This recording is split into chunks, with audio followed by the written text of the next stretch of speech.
aniga og runtii mashquulkaaga faraha badan leh ee isku jira waqtiyada ama wax dhigayso ama wax diyaarinayso ama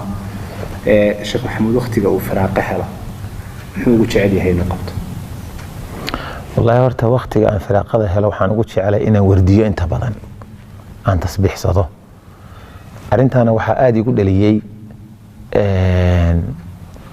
maalin maalmaha kamida baan kitaab la yiraahdo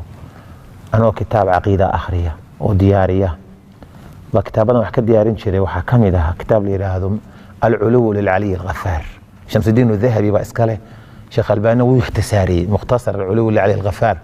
uluga ilaahay kutubta ka hadla kutubta ugu qiimaha badan buu kamid yahay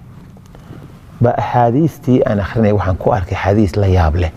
oo rasuulku sallallahu alayhi wasallam uu tilmaamayo leeyahay afarta kalmood subhanallah alhamdulillah allahu akbar la ilaha illa allah qofka yiraahda afarta kalmood afkiisa markay ka baxaan samada u baxayaan arshiga ilaahay ayay sida ugu wareegayaan iyagoo lahunna dawiyun ka dawiyin nahl sida shinnidu markay guurayso cida iyo hugunkay bixiso oo kale iyadoo wada oo qofkii ku hadlay erayadan magaciisi ku dhawaaqaysa arshiga ilaahay agtiisa runta xadiiskaas maantaan maqlay ilaa maanta aan fadhi caloosheeda kama bixin jaanis yar markaan helo waxaan isku dayaa inaan noqdo arshiga ilaahay agtiisa